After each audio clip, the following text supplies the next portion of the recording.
Hello guys, welcome back to mastery. আজকের ফটাফট তৈরি হয়ে যাও নতুন কিছু শেখার জন্য এবং নতুন কিছু ভাবার জন্য এবং নতুন কিছু জানার জন্য এবং সব কিছুই ভাববে, চিন্তা করবে ইংরেজির সাথে।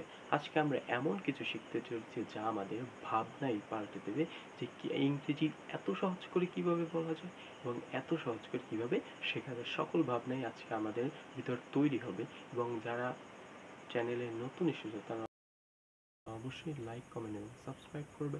এবং সবচেয়ে গুরুত্বপূর্ণ যেই কথা, তোমরা অবশ্যই খাতা কলম নিয়ে এখনই তৈরি হয়ে যাও আজকে নতুন কিছু শেখার জন্য এবং প্র্যাকটিস করার জন্য, ইংরেজি বলার জন্য। আজকে আমরা যেই বিষয়টা শিখব সেটা হচ্ছে, আজকে আমরা 30 ডেজ বেসিক ইংলিশ স্পোকিং কোর্সের আজকে আমরা ডে নাম্বার 8 শিখতে চলেছি। এর পূর্বে আমরা 7টা ক্লাস করেছি। সেই 7টা ক্লাসে আমরা বিভিন্ন ইংরেজি বিষয় নিয়ে আলোচনা করেছি এবং সব বিষয়ে নতুন নতুন কিছু তোমরা শিখতে পেরেছো। এবং যারা নতুন তারা অবশ্যই পূর্বের ভিডিওগুলো দেখবে, তাহলে তোমরা অনেক ইমপ্রুভ করতে পারবে ইংরেজি। আজকের আমাদের মূল আলোচনার বিষয় হচ্ছে ডেমনস্ট্রেটিভ প্রোনাউন। আচ্ছা, এই ডেমনস্ট্রেটিভ প্রোনাউন মানে কি? সেটা হচ্ছে, আমরা যখন কোথাও বলি যে কোনো কাজ করার ক্ষেত্রে, কোনো জিনিসের ক্ষেত্রে যে আমরা ডেমো দেখতে চাই, ডেমো মানে হচ্ছে দেখানো। ডেমো হচ্ছে কোনো কিছু দেখানো। সেটা আমরা ইংরেজির ক্ষেত্রেও বলতে পারি, সেটা হচ্ছে দেখানো। যেই সেন্টেন্স, যেই বাক্য দ্বারা ইংরেজিতে কোনো কিছু নির্দিষ্ট করে বোঝায়, সেটি হচ্ছে ডেমো বা ডেমনস্ট্রেটিভ। আর সেটা হচ্ছে ডেমনস্ট্রেটিভ প্রোনাউন। সেটা আমরা দেখি, যেমন ডেমনস্ট্রেটিভ প্রোনাউন দুইটা আমরা এখানে রেখেছি। একটা হচ্ছে দিস আর একটা হচ্ছে দ্যাট। এখন এই দিস আর দ্যাট আমরা কোথায় কোনটা ব্যবহার করব সেটা আমরা শিখব এবং কীভাবে ব্যবহার করতে সেটাও আমরা শিখব। যেমন দিস, আমরা যখন আমাদের কোনো বস্তু আমাদের খুব কাছাকাছি থাকবে তখন আমরা দিস ব্যবহার করব। আবার যখন কোনো বস্তু আমাদের খুব দূরে থাকবে, যেটা আমরা হাতের নাগালে পাবো না, সেরকম একটা বস্তুর ক্ষেত্রে আমরা দ্যাট ব্যবহার করব। যেমন এই কলমটা আমার হাতে আছে, তাহলে আমরা বলতে পারবো দিস ইজ আ পেন। কিন্তু ওই বাতিটা আমাদের দূরে আছে, তাহলে বলবো দ্যাট ইজ লাইট। যেটা আমরা হাতের নাগালে পাবো সেটা হচ্ছে দিস, যেটা আমরা হাতের নাগালের বাইরে সেটা আমরা দ্যাট ব্যবহার করবো। যেমন আমরা এটা এক্সাম্পলের সাহায্যে যদি বোঝার চেষ্টা করি, যেমন হচ্ছে এটা আমার বই। এখন এটা আমার বই তার মানে আমি হাত দিয়ে ধরতে পারছি যে এটা আমার বই। এটা আমরা কিভাবে লিখবো? যেমন যদি আমরা ডেমনস্ট্রেটিভ দিস ব্যবহার করি, this is my, this is my book, এটা আমার বই। তারপর এটা আমার কলম, হ্যাঁ এটা আমার কলম, তার মানে আমি ধরতে পারছি। তাহলে আমরা এবার অবশ্যই লিখবো this is my pen, this is my pen. তারপর হচ্ছে ওইটা চাঁদ। এখন চাঁদ কি আমরা ধরতে পারি? চাঁদ আমরা দেখতে পারি, কিন্তু চাঁদ কখনো আমরা ধরে দেখতে পারি না। তার মানে চাঁদের ক্ষেত্রে আমরা তাহলে এই দ্যাট ব্যবহার করবো। যেমন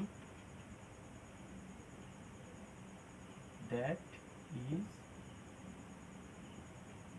দ্যাট ইজ মুন, ওইটা চাঁদ, দ্যাট ইজ মুন। ওইখানে সূর্য, সূর্য কিন্তু আমাদের হাতের নাগালে আমরা শুধু দেখতে পারি, কিন্তু কখনো ছুঁয়ে দেখতে পারি না। তাহলে এটা আমরা লিখবো কিভাবে? লিখবো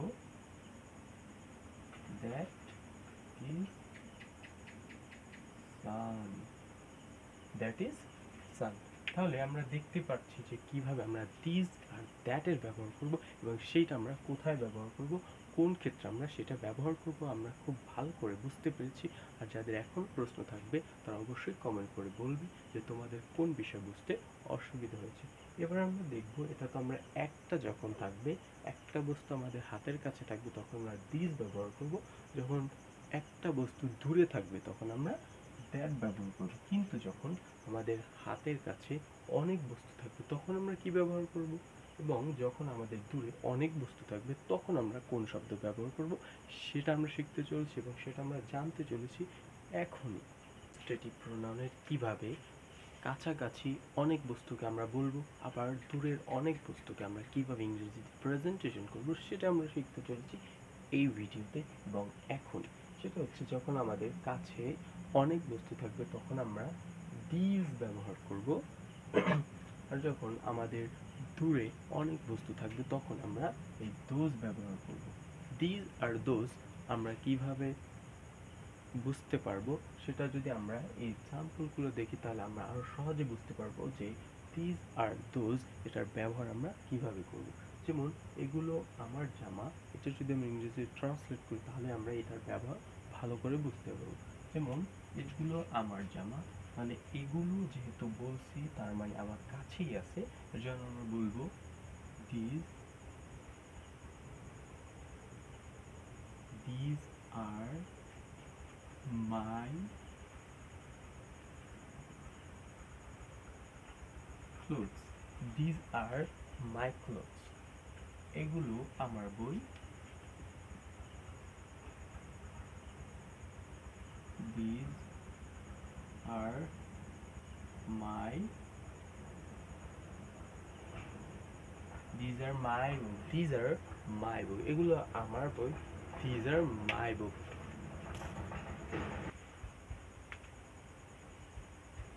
ওইগুলো পাখি, এটা আমরা কিভাবে লিখবো? ওইগুলো তার মানে আমাদের হাতের নাগালের বাহিরে, তাহলে এগুলো আমরা বলতে পারি those are birds. ওইগুলো পাখি, those are birds. ওইগুলো তারা,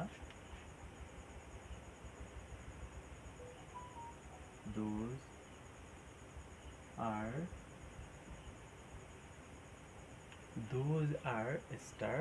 ওইগুলো তারা। তাহলে কিন্তু আমরা খুব সহজেই শিখতে পেরেছি কিভাবে আমরা ইংরেজিতে ডেমো অথবা ডেমোস্ট্রেটিভ প্রোনাউনের ব্যবহার করব এবং সেটা কিভাবে আমরা বাস্তব জীবনে আমরা পরিলক্ষিত করতে পারি, বাস্তব জীবনে আমরা প্রতিফলন ঘটাতে পারি, এবং কিভাবে সেটা আমরা ইংরেজি শেখার ক্ষেত্রে, বলার ক্ষেত্রে আমরা খুব সহজে ব্যবহার করতে পারি, সেগুলো কিন্তু আমরা ভালো করে শিখে গেছি।